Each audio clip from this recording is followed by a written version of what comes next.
Hi there, my name is Eric Swanson, and in this video, I'll be sharing a new analysis put together by the Coalition of Childcare Advocates of BC and the $10 a day childcare campaign.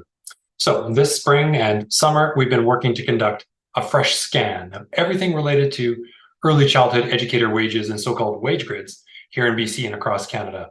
The goal is to make sure that when the BC government delivers on its promised wage grid for ECEs, that the new wages set by it are truly fair and competitive, i.e. high enough. And to put all of this in context, we can start with a quick overview of current high-level progress towards a $10 a day childcare system here in BC. And we can start that overview by celebrating some of the major milestones that everyone has achieved in this province together, including the fact that after more than 50 years of advocacy, the BC and federal governments have aligned on a commitment to build a universal $10 a day childcare system. BC continues to expand the number of $10 a day spaces and the licensed spaces overall on the back of historic funding commitments. And those historic funding commitments have also slashed fees by up to $900 per month per child under 6 for families not yet in 10-a-day programs. And most ECEs are now receiving a $4 per hour wage top-up. So we all know that big roadblocks remain, and we're going to be diving into one of them in this presentation, but real progress has been made, and so it's important to celebrate that. When it comes to the big roadblocks getting in the way of further progress, we can highlight 3 big ones here in BC, shared to varying degrees across the country. The first is a recruitment and retention crisis, which only gets more urgent by the day. Simply put, we do not have enough qualified early childhood educators. For example, with 45% of programs saying they are losing more staff than they can hire, mainly due to inadequate wages, benefits, and working conditions. Some programs are, in fact, on the brink of collapse / hanging on by a thread due to the lack of educators. The second big roadblock is a continued haphazard expansion model, whereby BC is leaning on individual local organizations to essentially do all of the work of expansion. The result being a slower, a less coordinated build-out with inconsistent quality. Third, something of a dog's breakfast of operating funding programs that are separately administered with funding amounts that are often individually negotiated and often inadequate. For example, where fees are capped, but operating funding doesn't increase to address wage pressures. The Coalition, the Early Childhood Educators of BC and allies have, of course, been championing solutions to these big roadblocks for years, including fair wages for ECEs via a province-wide competitive wage grid, via a publicly planned expansion, more like in the K-12 education system, and via an integrated operating funding model that caps parent fees and pays for the ECE wage grid, and cleanly and reliably covers all other costs associated with delivering high-quality care. On top of all of this sits BC's obligation to uphold Indigenous rights and advance reconciliation, for example, via associated UNDRIP action plans and childcare frameworks.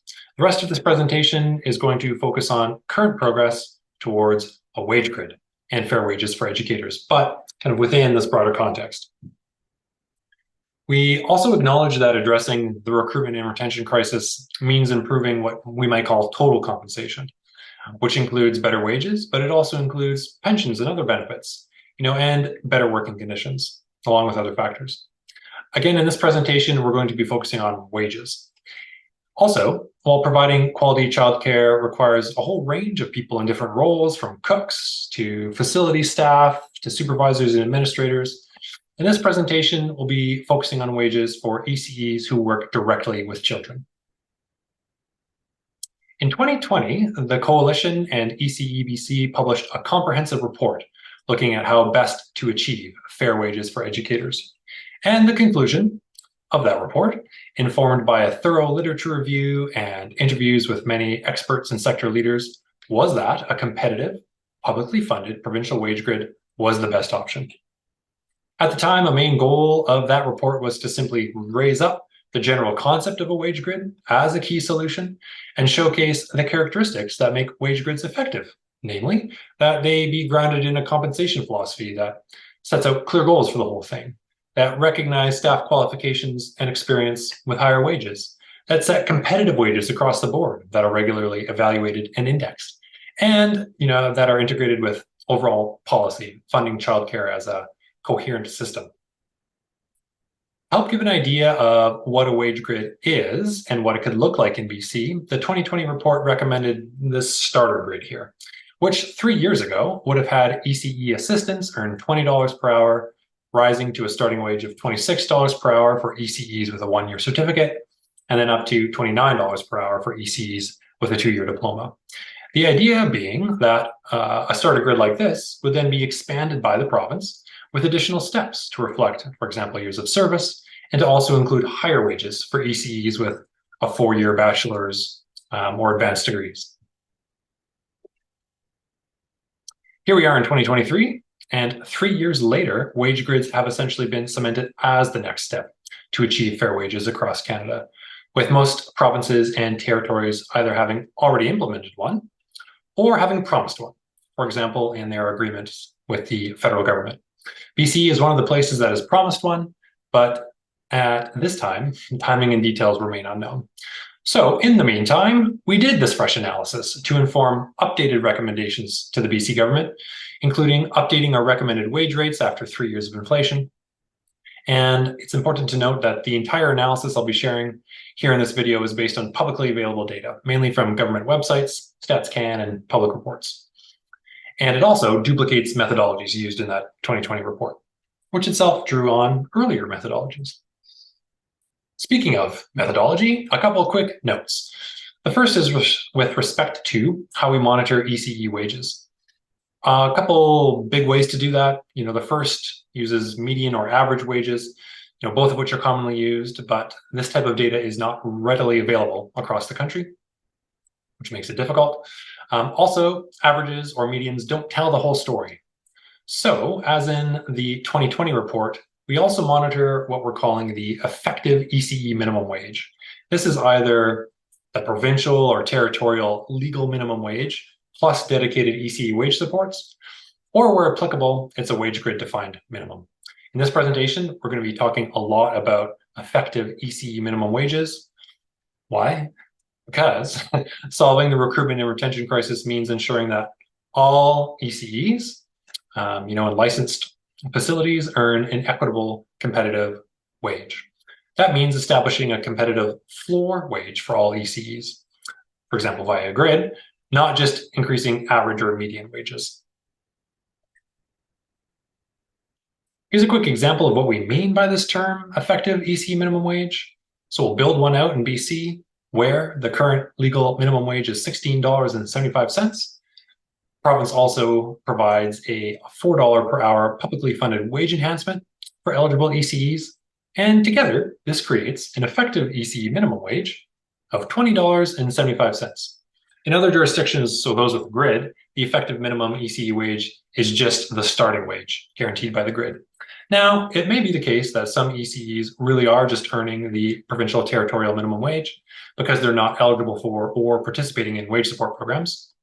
But this analysis, in this video, will focus on the effective ECE minimum wage for those who are receiving publicly funded wage supports.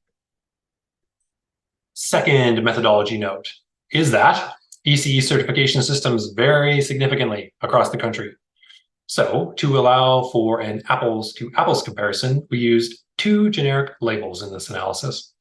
When we refer to ECEs, we're referring to someone with the equivalent of a 1-year certificate in early childhood education. And when we refer to ECE pluses, we're referring to someone with the equivalent of at least a 2-year diploma, typically a 2-year diploma. A comprehensive wage grid should also include distinct levels and wages for ECE assistants, who tend to have the equivalent of under 100 hours or so of course instruction, as well as ECEs who have a bachelor's or advanced degree in early childhood education. But the wage analysis in this presentation, as in the 2020 report, focuses on the classifications in the middle here, as they will likely represent the foundation of a qualified professional ECE workforce over the next several years. Over time, though, the idea should be to incentivize bachelor's and advanced degrees, just like we see in K-12 education. Okay, methodology notes complete. I can now share some key takeaways that you'll be hopefully left with in this video. The first is that BC has fallen behind in terms of progress towards an ECE wage grid and in terms of effective ECE minimum wages, both in absolute dollars and as a percentage of wages across the whole economy. The second key takeaway is that a competitive wage for ECEs is now between at least $30 and $40 per hour, depending on qualifications and years of service. So at minimum, that's where BC's promised wage grid needs to start. We'll also see how the gap between ECE wages inside and outside the public sector has actually grown since 2020. And put another way, we'll see how the effective minimum wage for ECEs in BC's promised grid must be at least $10 or $13 per hour higher than it is right now, again, to be competitive. So let's get into these one by one. Starting with a look at progress towards wage grids across Canada. In 2020, so going back in time now, we can chart progress with least amount of progress towards a wage grid on the left and most amount of progress towards a wage grid on the right. At the time, Saskatchewan and Nunavut were providing no publicly funded wage supports, so they're on the left. Nova Scotia had a low, relatively inadequate wage floor, but something. BC and Ontario had what we can call a single rate wage enhancement. So at the time, BC was providing a single rate of $2 per hour top up for all participating ECEs. There were 5 jurisdictions, so Alberta and Newfoundland, Labrador, New Brunswick, the Yukon, NWT, with what we can call a multi-rate wage enhancement, which simply recognize and incentivize higher qualifications with higher wage top-ups. In this way, being partway towards a wage grid. There were only 2 jurisdictions at the time with a proper wage grid, Quebec and PEI. Manitoba had a kind of guidance grid suggesting what ECEs should be paid, but it didn't count because it was not firmly required or fully publicly funded. So fast forward to 2023, and we can immediately see that BC has fallen near the back of the pack. Specifically, we now have 6 provinces with wage grids, ranging from starter versions to more comprehensive ones, including Manitoba in there and kind of a starter qualification. There's some qualifications there that are in the weeds. Saskatchewan and Nunavut have upped their game with different versions of multi-rate wage enhancements. Alberta and the Yukon have similar systems to what they had in 2020. Ontario and the NWT have kind of their own custom stuff going on. Ontario has a kind of complex system of 3 different programs that interact, and the NWT has a custom wage enhancement where providers get to choose how to distribute top-ups to individual employees as they see fit. Just to give you an example of what these programs look like, here's an example of a multi-rate wage enhancement from Alberta. And the key point being that Alberta's top-up, as you can see in the column on the right here, increases alongside qualifications, compared to, for example, BC's single rate of $4 for everyone. And here's an example of one of the new wage grids, in this case from Newfoundland and Labrador, and you can see that it has 5 levels that correspond to qualifications, levels 1 to 4, plus a trainee classification, and it has 4 steps that correspond to years of service. They also provide administrator and rural remote top-ups annually. The point again being that both these multi-rate wage enhancements like in Alberta or these proper wage grids like in Newfoundland are further along in terms of structure than BC. So we've completed a tour of progress towards wage grids. Now let's look at actual wages in absolute dollars across the country.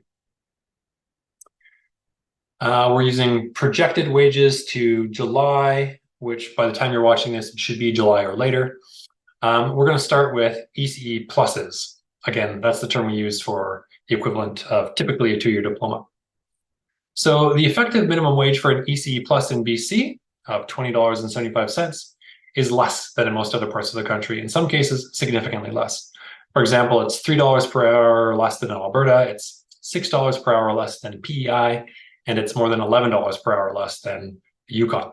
And the gaps are even wider when you look at ECs at the kind of highest step there in the right-hand column. Manitoba deserves a little asterisk beside the highest step. Again, in the weeds for now, closest comparison there for Manitoba. They've got something called a target minimum average. Anyways, moving on to ECEs.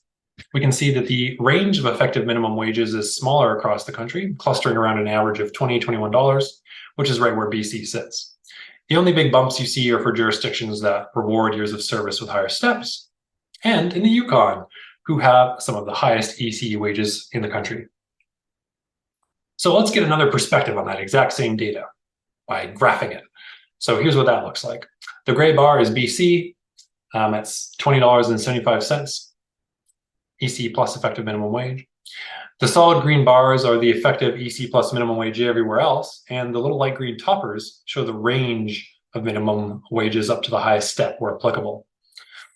We've got a dashed line showing the cross-Canada average, and we can see that BC is well below the average and significantly below the leaders. This is a graph of the same data for ECEs in those tables again. So ECEs, that one-year certificate equivalent. It shows again that the range is compressed, clustering around an average of $20, $21. We're not seeing Ontario, Manitoba, or Quebec on this graph because they do not have a one-year certificate equivalent. The takeaway from this graph is that wages for one-year certified ECEs are pretty low across most of the country. So we just looked at absolute dollars, that's helpful, but it doesn't take into account crucial differences in the economic context of different provinces and territories. So to get to closer to an apples to apples comparison, we can look at how high ECE wages are as a percentage of each jurisdiction's all sector average wage. This will tell us how much ECEs are valued / paid compared to all other jobs in any given jurisdiction's economy. So when we say all sector average, we mean the average hourly wage across the whole economy. So this is going to include full-time employees, part-time, all genders, and all ages 15 plus across all sectors. So for example, if you take an average of everyone's wages in BC for April 2023, from StatsCan, you get a all sector average wage of $34.17 per hour. So that's what we mean by that term. Having explained that term, let's now redo those earlier tables, but with this new measure in mind. So first for ECE pluses, we can see that compared to all other jobs in the economy, ECE pluses are currently valued / paid less in BC than most other jurisdictions across Canada, with the exception of Saskatchewan and Ontario, with whom we share the bottom, and the territories for which similar data is not available. You can see that PEI, near the bottom of this table, is paying ECE pluses around 100% of their provincial average wage, which is great.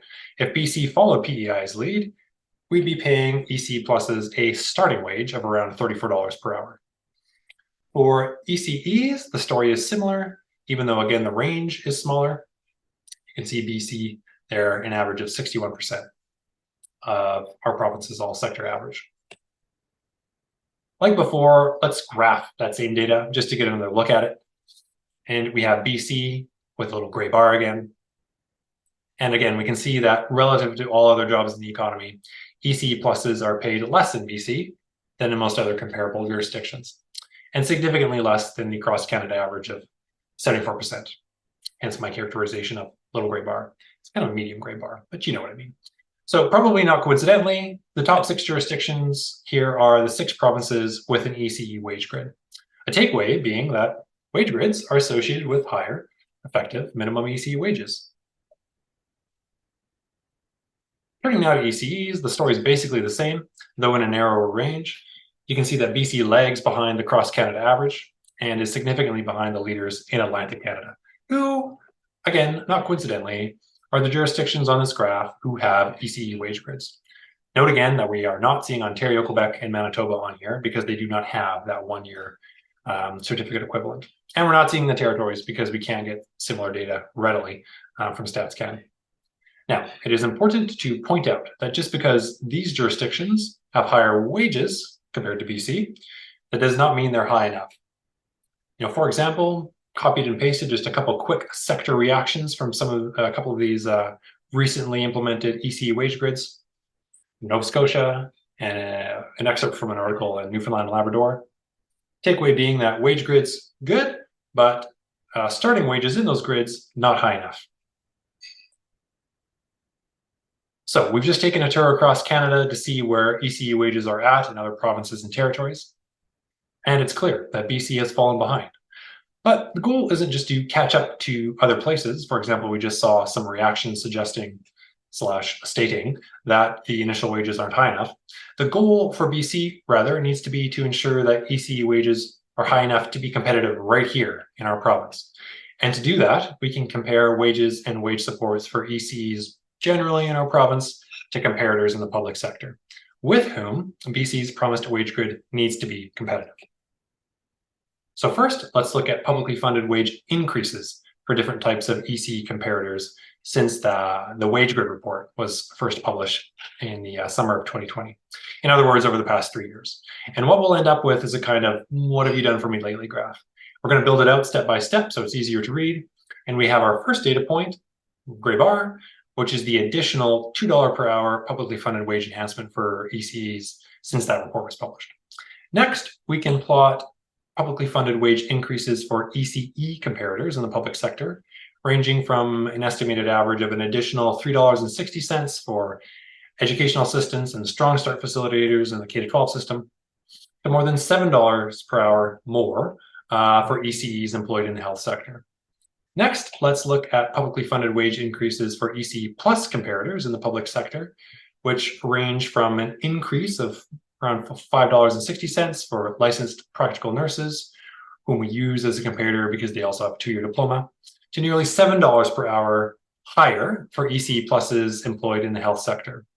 Even ECE assistants, whose positions require relatively little training compared to ECEs, have received publicly funded wage bumps that surpass that available to ECEs generally across the province.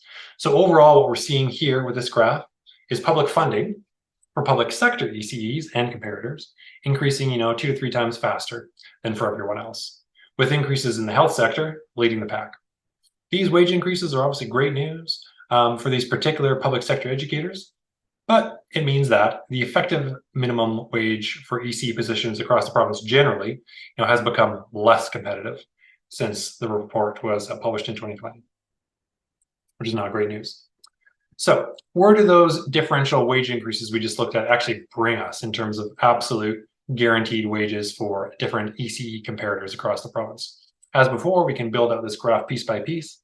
First, we've got our gray bar on the left again, and it shows that the effective minimum wage for ECEs generally is $20.75 in BC right now. Next, we can see our ECE comparators in the public sector who earn a guaranteed minimum that ranges from $25 per hour all the way to close to $31 per hour as a starting wage. Guaranteed wages for these ECEs, with many years of service, go all the way up to close to $38 per hour, or almost double the effective minimum wage for ECEs in BC generally. Next, we can see our ECE plus comparators earning between 30 and 34-ish per hour as a starting wage, increasing again to around $38 per hour for those at the highest step. As before, even ECE assistants in the public sector earn a significantly higher effective minimum wage than is guaranteed to ECEs generally across the province. Even the BC government's reported province-wide median wage for all ECEs of $26 per hour is low relative to these leading comparators, low relative to the starting wage of these leading comparators. Okay, so there are a couple of big takeaways with this graph. We're almost done. Congratulations. The first is that the current $4 per hour wage enhancement is not nearly enough and not nearly competitive with these public sector comparators across the board, but especially for those with many years of service. The second is that for BC's wage grid to be competitive / equitable, the starting wage for an ECE needs to be at least $30 per hour to be competitive with positions in education, rising to $36 per hour with years of service to be competitive with positions in health. And the starting wage for an ECE plus needs to be at least $33 per hour to be competitive with ECE pluses in health, also to be competitive with similarly educated positions like LPNs, and third, to bring ECE plus wages closer to that 100% all sector average wage, like in PEI, which is a useful benchmark, rising to nearly $40 per hour, again with years of service. to be competitive with physicians in health. So we can simplify this a little bit, take those numbers away, and see that a competitive wage range for ECEs across BC now starts at least $30 per hour, rising to about $40 per hour with additional qualifications and years of service. As you can see, this means a competitive starting wage is now $10 per hour higher. So looking at the distance between that little gray bar and the bottom red line, $10 per hour higher than the current effective EC minimum wage, and $4 per hour higher than BC's reported median wage right now. So this particular graph and analysis arrives at a competitive range of 30 to 40 by looking at ECE comparators in the public sector. That's great. But what if you included wages in the private sector? Well, it turns out that the finding of a $30 to $40 per hour competitive range is also consistent when you look at wages for all BC workers, so public and private together. For example, in the official 2021 evaluation of BC's early care and learning recruitment and retention strategy, that reported an average wage of $31 per hour for BC workers with credentials equivalent to ECEs. This data is almost 2 years old, and so you can roughly inflation adjust it upwards to somewhere around $34 per hour. For example, if you take the increase in BC's all sector average wage over that time period as a rough guide. So in other words, this 30 to 40 range is eminently reasonable from a whole variety of perspectives. Okay, we're at the end. So we can recap the two big takeaways. The first is that BC has fallen behind in terms of progress towards a wage grid, also in terms of effective EC minimum wages, both in absolute dollars and as a percentage of wages across the economy. Second key takeaway is that a competitive wage is now at least $30 to $40 per hour, depending on qualifications and years of service. So at minimum, that's where BC's promised wage grid needs to start, with funding for those higher wages obviously provided by the province, ideally through an integrated funding model that caps fees at $10 a day and funds this wage grid cleanly and reliably. So we saw also that the gap between ECE wages inside and outside the public sector has grown since 2020. And put another way, we can say that the effective minimum wage for ECEs in BC's promised grid must be at least $10 or $13 per hour higher than it is right now, again, to be competitive. I keep saying at least for a couple big reasons. The first is because by the time BC actually releases its grid, inflation and wage increases will have kept ticking along. And so that initial grid, to be competitive out of the gate, will likely need to be somewhat higher than the numbers we're talking about right now. And the second reason is because to build out a universal system, we need to sharply reverse the current momentum of the recruitment and retention crisis and start drawing in a flood of qualified educators. And that kind of 180 might require an even bigger move than what we're talking about here. That brings us to the end. Thank you for your interest. And I want to end by saying that even though BC has fallen behind in many ways, the flip side is that being a bit slower than some other provinces, we have an opportunity to learn from the experiences of those other jurisdictions, including learning from the risk of setting wages in initial grids that are too low. We don't want to do that. We have the opportunity to leapfrog back to the head of the pack in both ECE compensation and childcare system building, and so that's the goal of sharing this kind of information in this video. We just need to nudge the BC government to go there. We'd also like to acknowledge the support of Women and Gender Equality Canada, who are currently funding a 30-month project to help us advance a competitive provincial ECE wage grid in BC through a range of activities, including ECE engagement and additional research and analysis. So thank you very much for your time. Have a great day.